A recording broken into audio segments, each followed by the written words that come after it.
Hello students, आज हम start कर रहे हैं exercise 8C sine rule. Last class में हमने साइन रूल स्टार्ट किया था और उसके अंदर हमने देखा था कि किस तरह से साइन रूल हम अप्लाई करते हैं सिंपल किस्म की क्वेश्चंस पे। आज हम वही एक्सरसाइज 8C है, इसको हम स्टार्ट कर रहे हैं from question number 7। Intermediate level की क्वेश्चन हैं, किस तरह से सॉल्व करेंगे देखें। क्वेश्चन नंबर 7 है, the figure shows a metal framework in which AD is horizontal with BD and BD is equal to 7.1, BAD is 25 degree and BDC is 46 degree, DBC is equal to 103 degree and the height of B above AD is 5.3। अब question है कि find the length of the metal bar AB। ये metal bar है आपके पास AB, इसकी आपने length calculate करनी है। इसकी लेंथ कैसे कैलकुलेट करेंगे देखें। इस क्वेश्चन को मैं यहाँ से कॉपी करके आपको दिखाता हूँ। देखें जी, क्वेश्चन नंबर 7 है,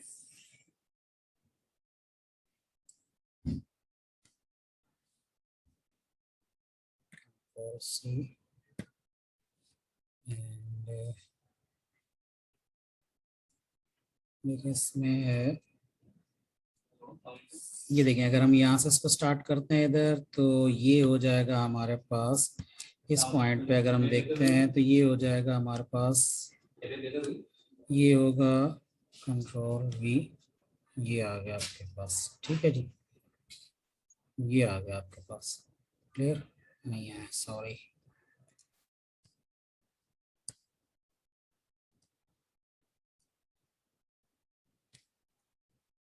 ठीक है, सो ये क्वेश्चन जो हो जाएगा आपके पास, इसको अब आपने सॉल्व किस तरह से करना है देखें।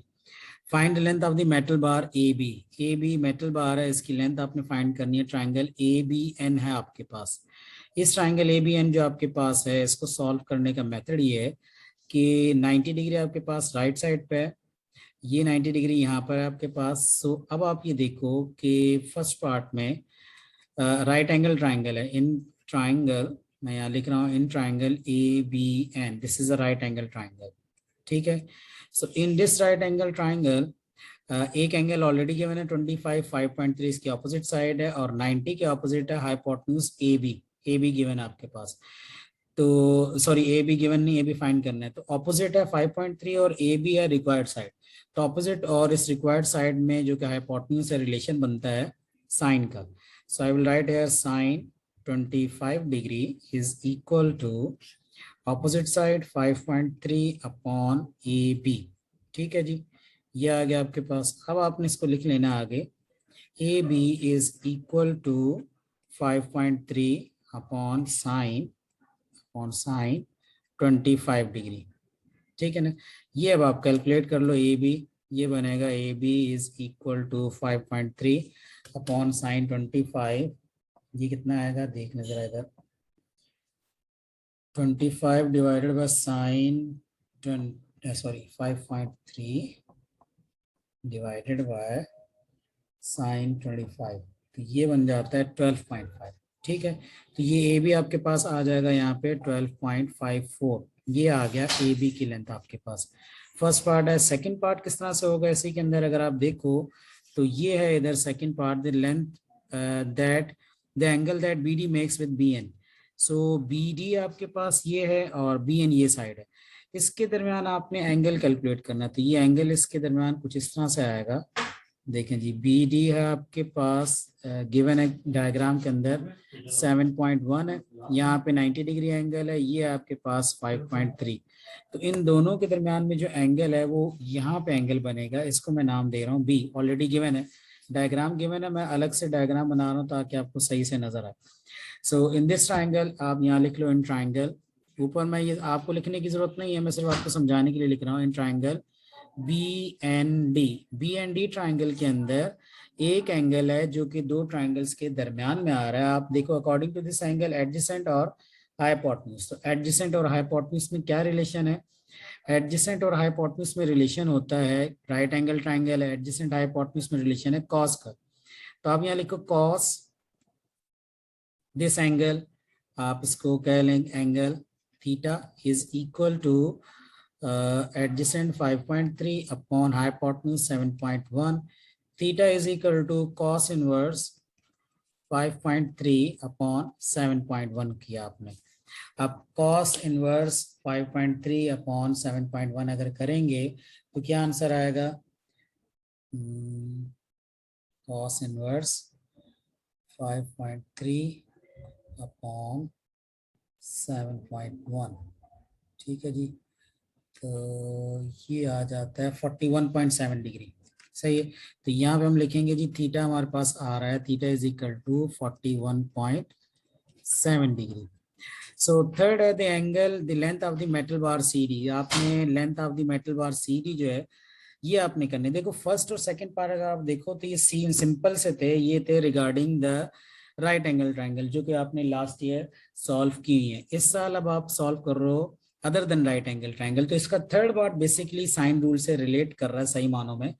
ट्राइंगल है बी सी डी, इस ट्राइंगल के अंदर एक साइड है सी डी और इसका ऑपोजिट एंगल है 103, सी डी अपॉन 103। तो मैं यहाँ पे लिखूंगा, सॉरी यहाँ पे मैं लिखूंगा सी डी अपॉन, देखो ये फाइंड करना है सी डी, तो सी डी ये साइड है अननोन, इसका ऑपोजिट एंगल है 103, तो मैं यहाँ लिखूंगा C D upon sine 103। Third part यहाँ पे मैं लिख रहा हूँ C D upon sine 103 is equal to, अब एक पेयर आपके पास वैसे गिवन होना चाहिए साइन 103। अब एक पेयर कौन सा गिवन है आपके पास? एक तो है ये यहाँ पे 7.1, ठीक है ना, 7.1 गिवन है साइड आपके पास, और 7.1 साइड के ऑपोजिट एंगल है सी जो कि गिवन नहीं है, लेकिन आप इजी कैलकुलेट कर सकते हो, इन दोनों का 180 से सब्ट्रैक्ट करो तो 149 और ये हो जाएगा 31 डिग्री, ठीक है। ये आ जाए आपके पास 31 डिग्री, नहीं 49 50,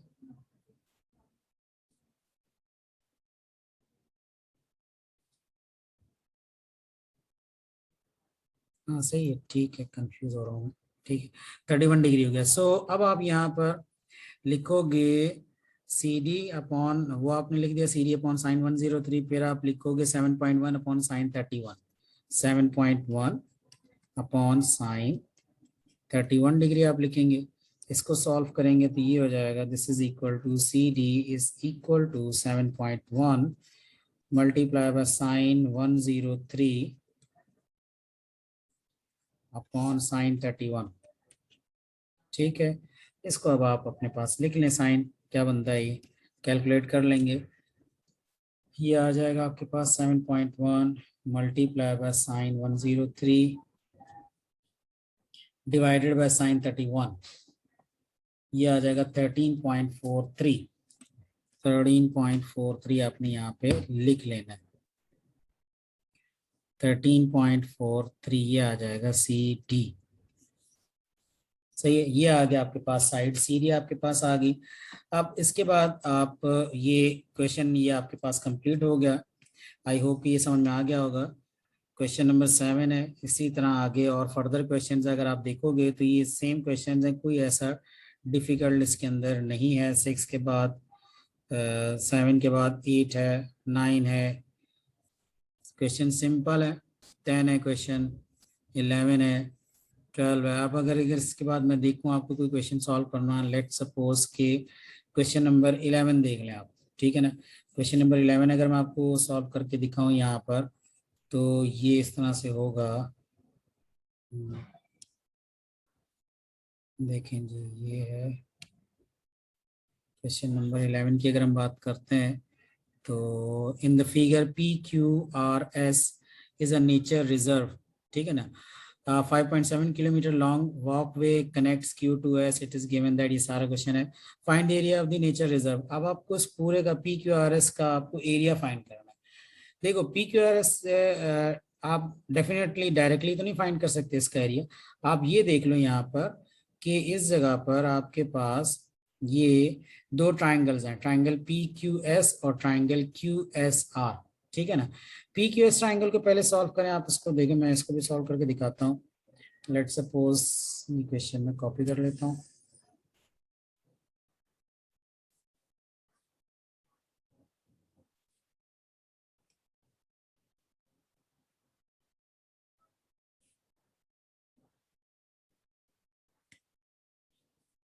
अच्छा,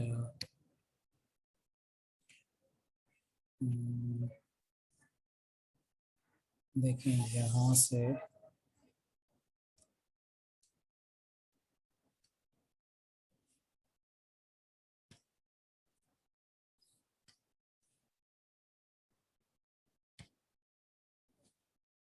आ गया क्वेश्चन। ठीक है, अब इसको आप थोड़ा सा मैं बड़ा कर देता हूँ।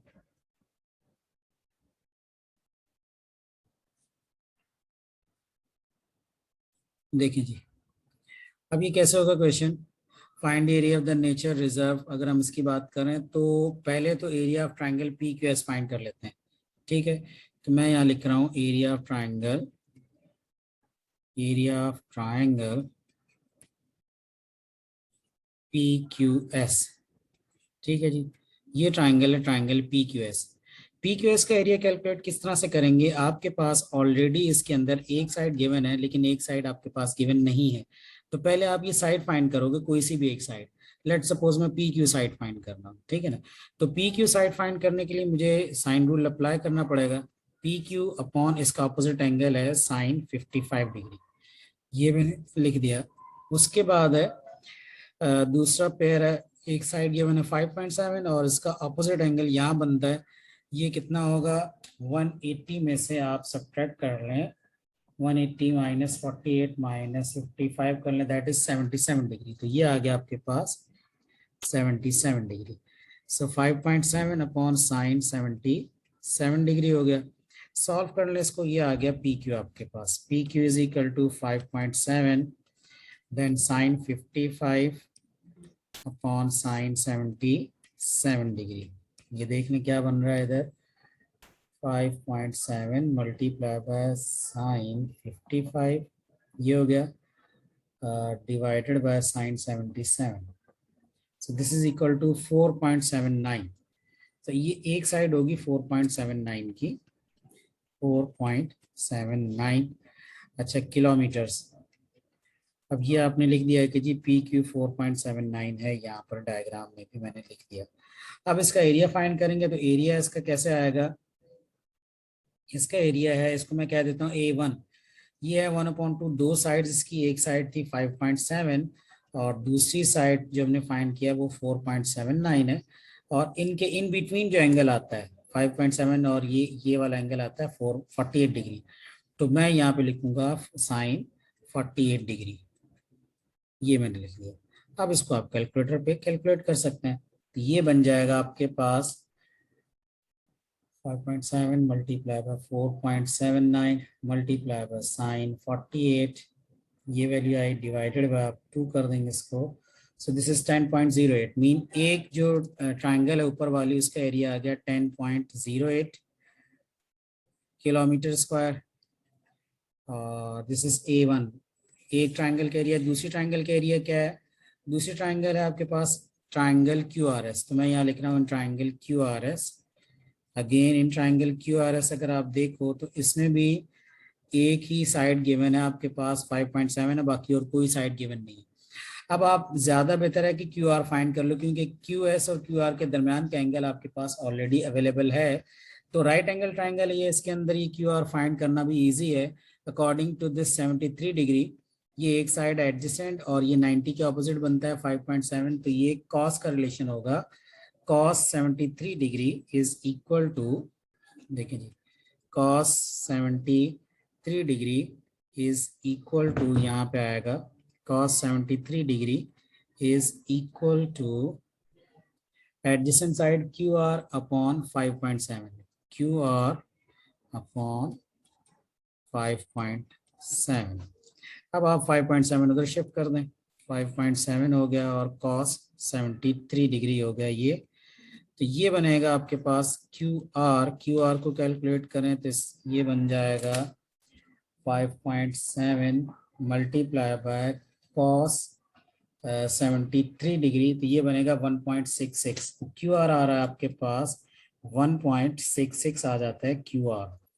अब QR आपके पास आ गया 1.66। ऑलरेडी ये ट्राइंगल के अंदर भी आपको एक साइड मिस थी, वो भी आपने फाइंड कर ली। अब इन दोनों इस ट्राइंगल के अंदर अब एरिया आ जाएगा, एरिया ऑफ ट्राइंगल QRS, इसको मैं नाम दे देता हूँ A2। तो ये हो जाएगा 1/2 A2 जो है ये आएगा 1/2, एक साइड है आपके पास 1.66, दूसरी साइड है 5.74, कॉस इन बिटवीन एंगल जो आता है वो आता है 73 डिग्री। इसको अब आप कैलकुलेट कर लें, ये A2 होगा और फाइनली आप इन दोनों एरियाज को ऐड कर देंगे और आंसर आ जाएगा 1.66 multiply by 5.74 multiply by cos 73 degree, ये हुआ डिवाइडेड बाय 2, आंसर आ रहा है 1.39। इसका area 1.39, area of the whole shape की अगर हम बात करें तो A1 A2 को आप ऐड कर देंगे, तो मैं यहाँ लिख रहा हूँ एरिया ऑफ शेप, ठीक है। तो this is equal to A1 plus A2।